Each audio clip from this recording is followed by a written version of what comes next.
নমস্কার বন্ধুরা, পালমিত্র অফিসিয়াল চ্যানেলে আপনাদের সবাইকে স্বাগত। আজকে আমি আপনাদের সাথে শেয়ার করব নিরামিষ ঘুগনি। চলুন তাহলে দেখে নিই রেসিপিটি আমি কিভাবে করি। প্রথমে আমি কড়াইতে গোটা গরম মশলা, শুকনো লঙ্কা আর গোটা ধনে দিয়ে হালকা নাড়াচাড়া করে নেব।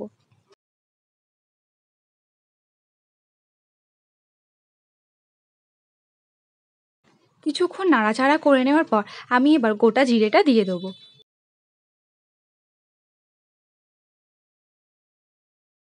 সব কিছুকে শুকনো খোলায় নেড়ে ভেজে নিয়ে আমি গুঁড়িয়ে নেব।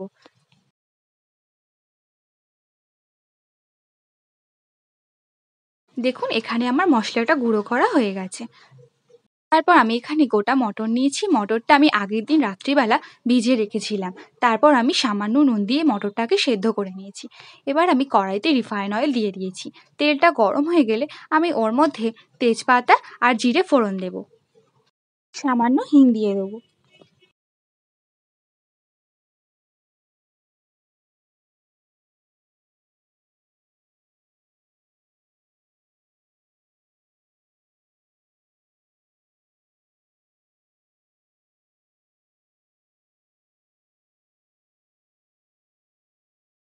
ফোড়নটা হয়ে গেলে আমি এবার ওর মধ্যে আলুগুলোকে দিয়ে দেবো। আলুগুলো আমি এখানে খুব বড় বড় করে কাটিনি, আমি ছোট ছোট করে কেটেছি।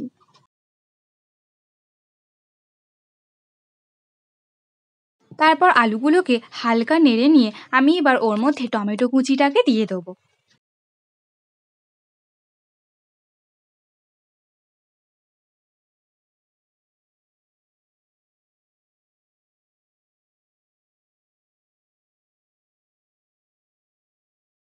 আলুগুলো যখন একটু ভাজা ভাজা হয়ে আসবে, আমি এবার ওর মধ্যে স্বাদ মতো নুন ও হলুদ দিয়ে আলুগুলোকে খুব ভালোভাবে ভেজে নেব।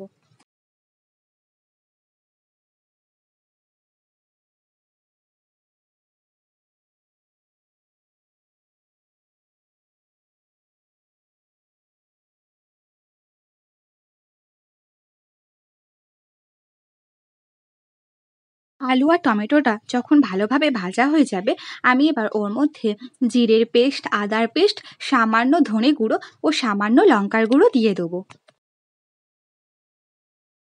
সব কিছু দেওয়ার পর একদম সামান্য জল দিয়ে আমি মশলাটাকে ভালোভাবে কষিয়ে নেব।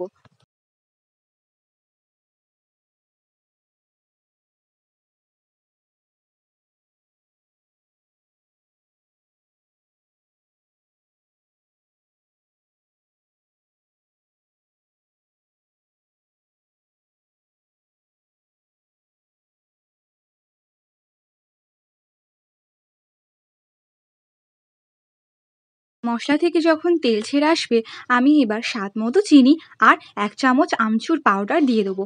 আমচুর পাউডারটা দিয়ে দেখবেন ঘুগনির স্বাদ কিন্তু অসাধারণ খেতে হবে। তারপর সব কিছুকে মিশিয়ে নিয়ে আমি আগে থেকে সেদ্ধ করা মটরগুলোকে এবার দিয়ে দেবো। তারপর আমি 4 থেকে 5 মিনিট মতো ফুটিয়ে নেব।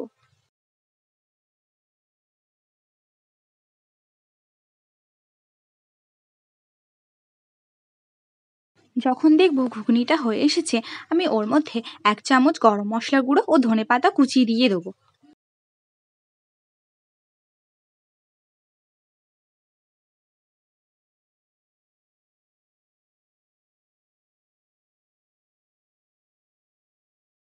তারপর সামান্য নাড়াচাড়া করে আমি নামিয়ে নেব। ঘুগনিটা নামিয়ে নিয়ে আমি উপর থেকে ভাজা মশলা ছড়িয়ে দেবো। ভাজা মশলাটা দিতে কিন্তু একদমই ভুলবেন না।